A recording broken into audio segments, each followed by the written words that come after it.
Jill here. Guten Tag. Welcome to the Land Academy Show. Entertaining land investment talk. I'm Stephen Jack Butella. I'm Jill DeWitt, doing my best to entertain Stephen, broadcasting from sunny Southern California. Today, Jill and I talk about wholesale versus improvement equity and how to create it. You crack me up with that. You know, we Thank set you. this up so that she can make everyone, mostly me, laugh with how she good. responds to this. Jill, right in Thank the you. beginning. It's working. Thank you. You have an endless, a creative approach to saying hello. Jill. I have some some. You have stuff in the bag? Well, not. Oh, I'm sorry. Yeah, you meant appropriate ones. I have other ways I can say hello to you. So I don't think you want that right now. But Oh, I I'm have some ways to speechless. say good morning, and I have My ways to say God. good night. Jeez, woman. Wow. Good about talking about real estate today. Thank you. Focus, babe. Focus.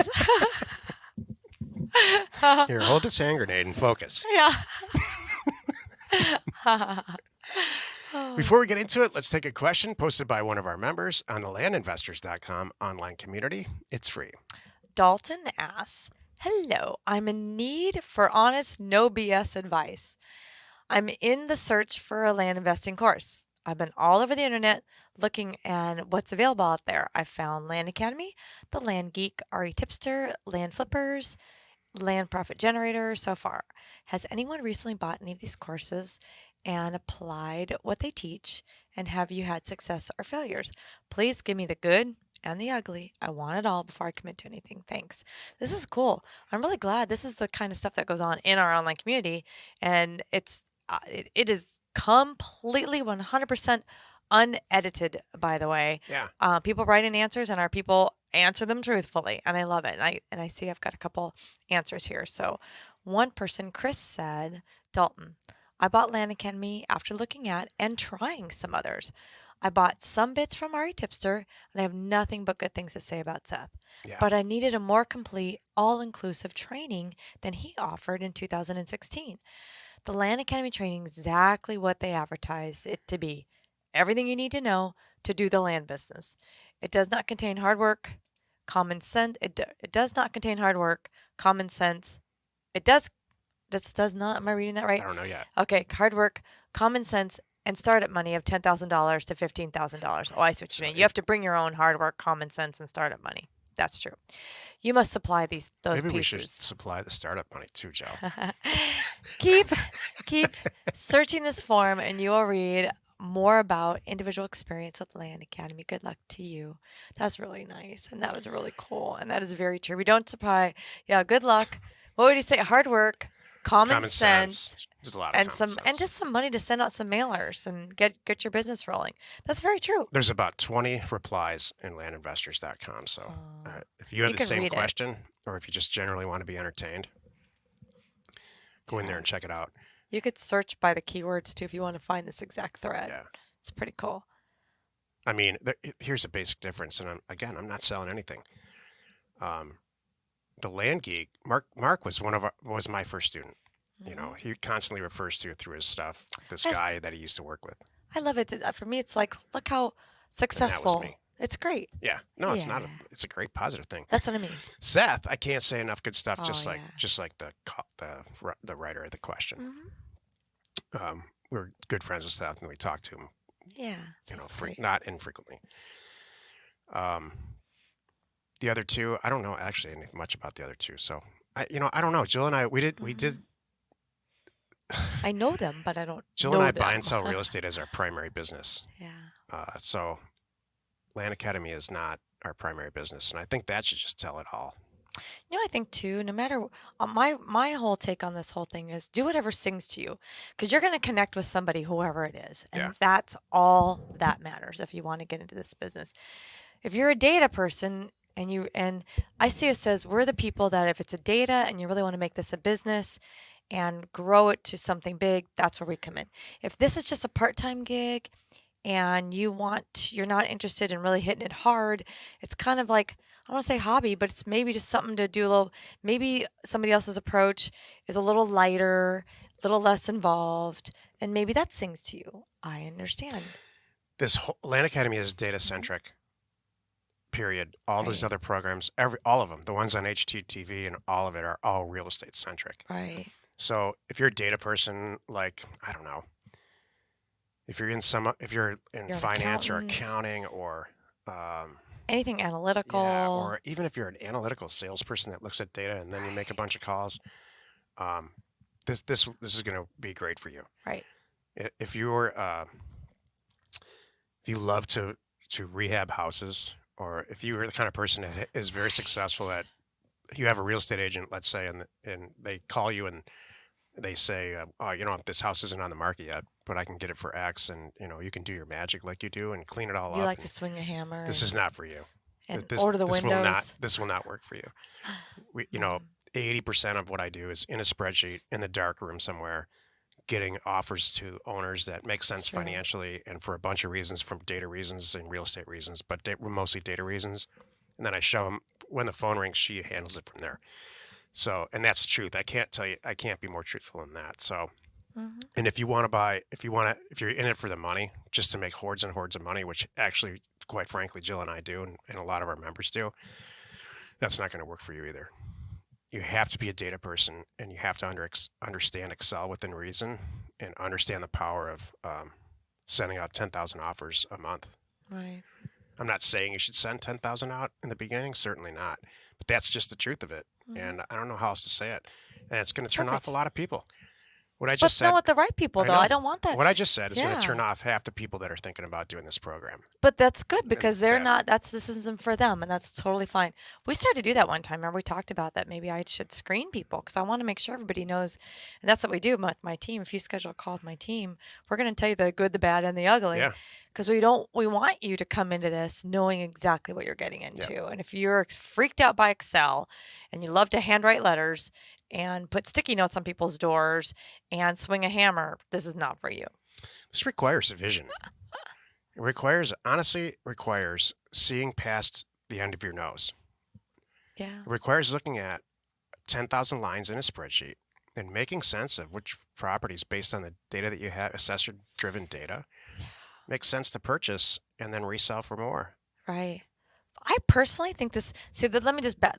Can I? My last Heck part yeah. on this is. Doesn't have to be your last. I like this topic. It's like This frustrates me. I find it's easier too when the data and the numbers are staring at you. You don't have to feel the decision or go with your gut or guess what you think the market's going to do. What? You don't have to be emotional. Exactly. You don't It's have to like, guess. I know exactly what I should do, where I should send it, what I should offer, and just sit back and let it ride. There's no such thing as luck. Trust me. Too There's bad just no dating such thing. wasn't that way. Too bad for you. Yeah. It was great for me. I was in a spreadsheet. We all know that. All right, moving on. Today's topic: wholesale versus improvement equity. This is the meat of the show. I have something to say when you tell me Hell it's are ready. you talking about, Steve? No, go ahead. Go Okay. ahead. Start it off. Here is my take on this whole show: wholesale versus improvement equity. Let me tell you, let me paint the picture for you. What I can do in 45 days as a wholesaler versus what I've done in 45 days being a flipper. So 45 days. Flipper's a tough word. Okay, being a rehabber. Yeah. Okay, Yeah. there we go, rehabber. So 45 days in my air-conditioned office or heated, depending on the weather. What I can do as far as getting offers out, reviewing transactions, buying property, posting it for sale, selling it, having it done, the amount of money that I could get in our bank account. Let's just say I start with, because I'm a rehabber, start with $200,000, okay, because I need to buy a property. So, and that's not in California, obviously. So I have $200,000 to invest as a wholesaler. You know what I could do with that money? I could do 3, 4, 5 more times that money in 45 days, period. Sitting back with my feet on my desk, not working that hard. Now, as Well, tomorrow the name of the show is 90 Days Wholesale versus Rehab. I did not know that. So you can do the whole show now if you want. And I'll just switch the titles. It's a lot of work for me. A lot of stuff Don't that I worry- have to flip around. But Well, it's up to you. I'll be quiet then. Well, let's just say I painted the picture and I'll talk about it more tomorrow. Perfect. Oh my God, that's perfect. Thank you. You're welcome. Perfect segue. Now it's all you. I got nothing. I'm just kidding. The point of this show is to explain the difference. Okay. And every probably few months we talk about this topic, but it's really important to digest. There are exactly two ways to create equity in anything, not just real estate. Let's say it's a car. Let's say it's an old car. You find an old car in a barn. Right. The car is worth 10 grand. All cleaned up, it's worth 100. These are real numbers. Mm-hmm. I can buy it for 5 and resell it for 10 to somebody who's going to make 90 or generate $100,000 sale price at one of these high-end auctions. Because they're going to put the work in. They're going to clean it all up, Right. strip it right down to the frame. Exactly. They're going to It's sandblast gonna take the 'em frame, 6 seal it. And months. they're going to put all kinds of love into it. Right. They're going to put 40, 50,000 bucks into it and sell it for 100 grand at an auction. Right. Pat themselves on the back, maybe even do a television show about it. True. The same thing is true with real estate, and the same thing is true with anything and everything that you buy at a garage sale. It's true. You have two choices when you're sitting there staring at it, whatever you're going to put some money into. Right. You can buy it for less than it's worth today because you're good. You're a good deal maker, or you're Right. good at sending offers to owners out in the mail, or you're finding somebody in a situation where they just need the money, or they don't want the asset anymore, or they don't want to pay the Right. taxes.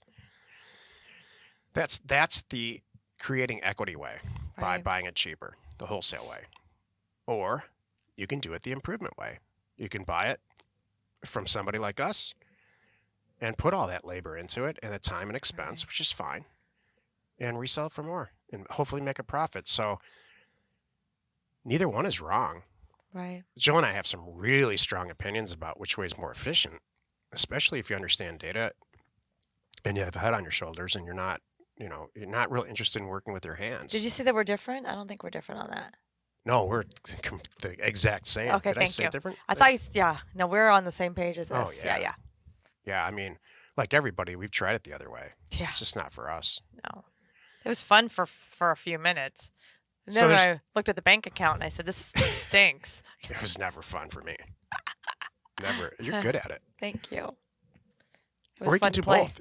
There's some people in our group Play that do both. decorator. You can become a wholesaling guru and buy we have people in our group that do this, buy Right. incredibly cheap property and improve it. Right. So that's a lot of work. Right. Usually you have to have a team for that. Right. You got to have the team. Boy, that does not appeal to me. But we do have members like that, and it's really cool. Like they already own a contracting business, or their brother owns a contracting business. So actually, that's a good fit because then they have their buyers already lined up. All they're really doing, so the person that's with us, they're finding the deals, feeding them to the family member who does the renovations. Can you That imagine makes if you're a sense. successful rehabber Yeah. listening to this, which you're not, because no rehabbers don't listen to this show because they're not data people. Right. Aerospace engineers listen to this show. Right. Software engineers do. Commercial pilots listen to it. But if you can imagine this, if you were a very successful rehabber and at the click of a button when you're done with the rehab, you get another project that comes in and it's probably 50% of what you're used to paying. Imagine ding. that. You'd be You're like, walking line 'em right up. into a property. There's $50,000 worth of equity immediately. If you Right. just sold it in its current state, fallen down, you'd make 50 grand. You know what would happen? And I give that successful rehabber 3 transactions, and then they will become us. Yep. They will sit and say, "Wait a minute, why am I doing all this work when all I have to do is just resell this immediately, and then another one pops up magically, Exactly. Let and I somebody sell it else for do 50,000 more, and then I don't have to do anything? Exactly. Can I sell my tools yet?" Yep. It's true. Isn't that great? And it's just easier and faster, and it's That's the the best point thing of on this the show. planet. And Jill's going to run the numbers for us in the next show, or maybe it's the show after that. Right. I would love to run a 90-day test. Yeah. See what a wholesaler can make in 90 days and a rehabber can make in 90 days. I'll share some more then. I think it's shocking, the numbers that can go on. Yep. Well, you've done it again. You spent another 15 minutes or so listening to the Land Academy show. Join us next time for when we talk about what every wholesaler does wrong. And we answer your questions posted on our online community, landinvestors.com. It is free. You are not alone in your real estate ambition. I wonder how many times I've said that. Wait, at least 920. Probably a lot more than that. It still makes a lot I of know, it sense. does make sense. I really like that. It's good. Wherever you're watching or wherever you're listening, please rate us there. We are Steve and Jill. Information and inspiration to buy undervalued property.